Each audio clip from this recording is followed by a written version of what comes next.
Hey guys, it's Kevin. Welcome to our second week on the book of Job, and I'm excited about this study. And here's just a quick summary of what we talked about in class. And so last week we talked about the word was. We tried to figure out where this place was at and what time it was. And so we've already talked about all of that stuff. And so I'm not going to go over that again. But now what we want to do is we want to move on to the next word of Job 1:1, and that is the word Uz. This is the land where Job lived in. And so we're going to talk about that for today. So where was Uz? Where was Uz?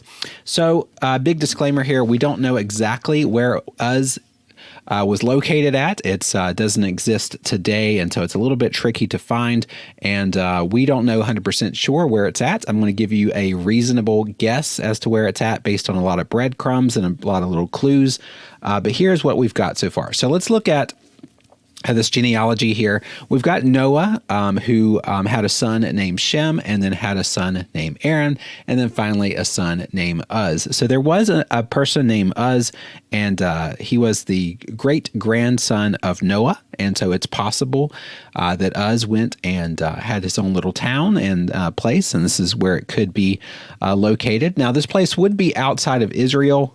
We do not think that Job was an Israelite.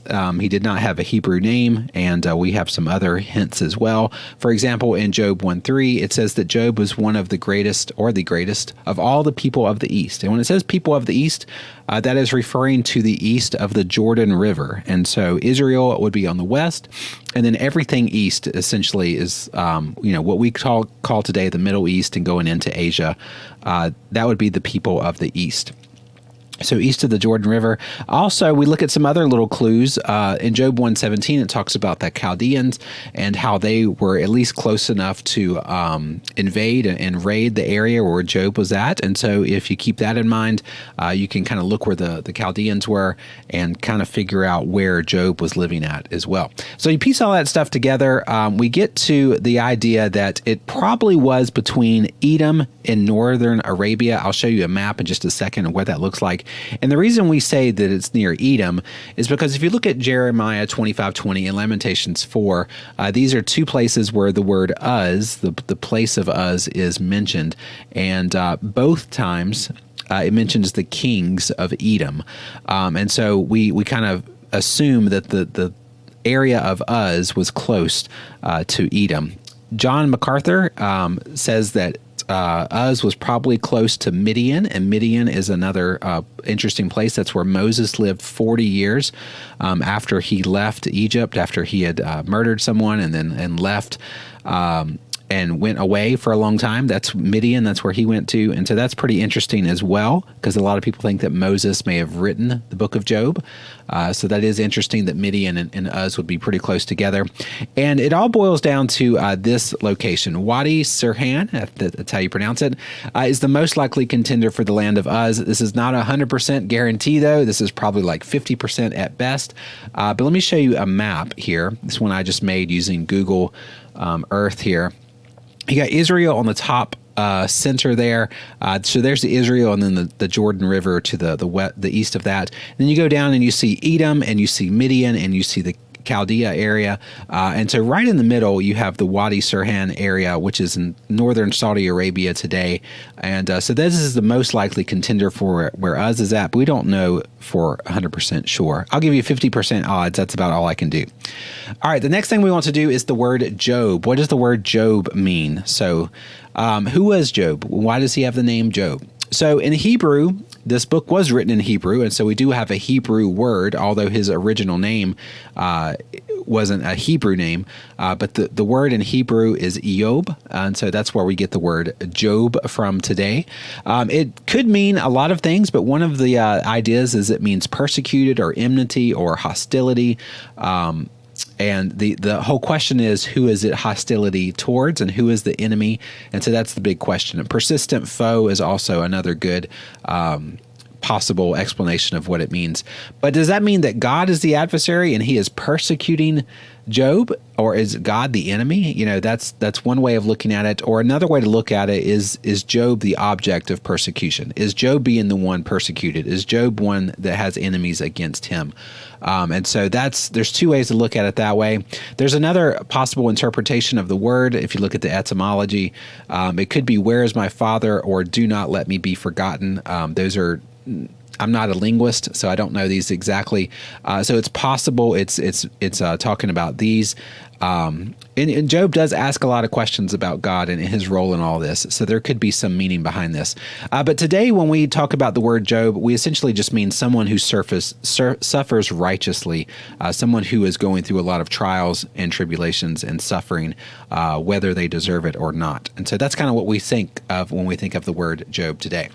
Now, let's finish out this verse. It talks about Job being blameless, upright, fearing God, and turning away from evil. So this sounds like Job was just a pretty good guy. He was, almost sounds like he was perfect. So I want to just mention real quick, because you may have a question, was Job perfect? Was he just perfectly righteous and never a sinner? Well, we have a lot of verses in the book of Job that mention that he is a sinner. So he's not perfect in the way that God is perfect. 6:24, 7:21, 9:20, and then 42:6 are great examples in the book of Job talking about his sin. So he's not a sinless person, but all in all, in general, he's a really good guy. He's blameless, upright. He fears the Lord, and he turns away from evil. So what do these words mean? You probably already know what these words mean, but blameless would mean complete or perfect. Essentially without sin, although he does have sin, but it is in general, he is a complete and perfect man. Upright means he's level or straight. That just means that everything he does he does it the exact way. He follows the rules. He does everything appropriately. It's agreeable. It's pleasing. And that's what the word upright means. And then we have fearing the Lord, or fearing God.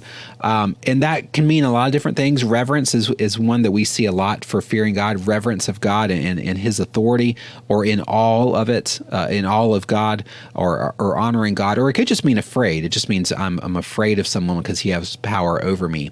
And so fearing God, that's a great study if you ever have time to just do a big study on the fear of God.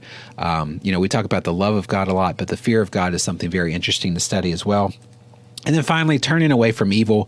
A lot of translations will say shunning evil, turning aside, leaving, or I like this word, which really means apostatize, or to renounce evil, to leave evil and to just leave it alone and go the opposite direction of it. And so this is Job. This is his character, and this is one of the very first verses in the scripture, in the book of the scripture, talking about his character. And he is overall just a really good and godly person.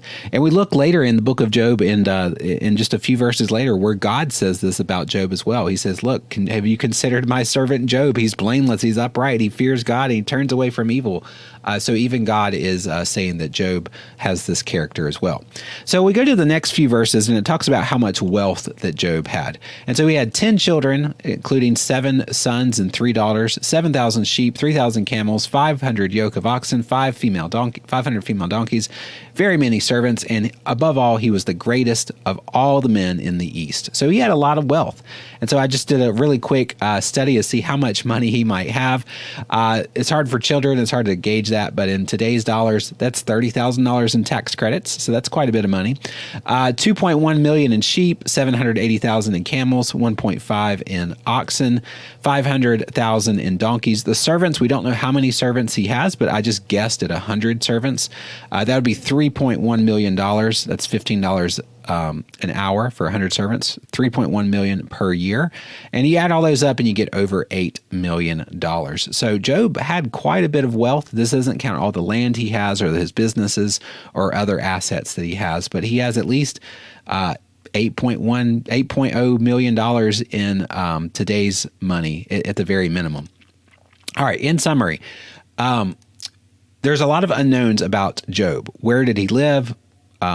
What time was this written? What time was all this stuff going on? Who's the author of the book? There's just so many unknowns about the book of Job, but that's not really that important. What we really want to focus on is his character and how much he had, and then also what's about to come. So I've got this little summary for the first couple verses of Job, that he had a godly character, and that's one of the first thing that's mentioned about him. Even before the writer talks about his possessions, the first thing he wants to mention is his character. And there's nothing wrong with having possessions. There's nothing wrong with being rich, but that's not what this life is about. That's not about, it's not about how much money you can get or how much land or animals that you can accomplish and get. It's about your character, and it's about your righteousness before God, and choosing Him and fearing the Lord and being upright. That's the most important thing, and that's why it's mentioned first. And if there was ever a story to be written about me or be written about you, I think it would be awesome that the first verse includes your character and not the things that you have.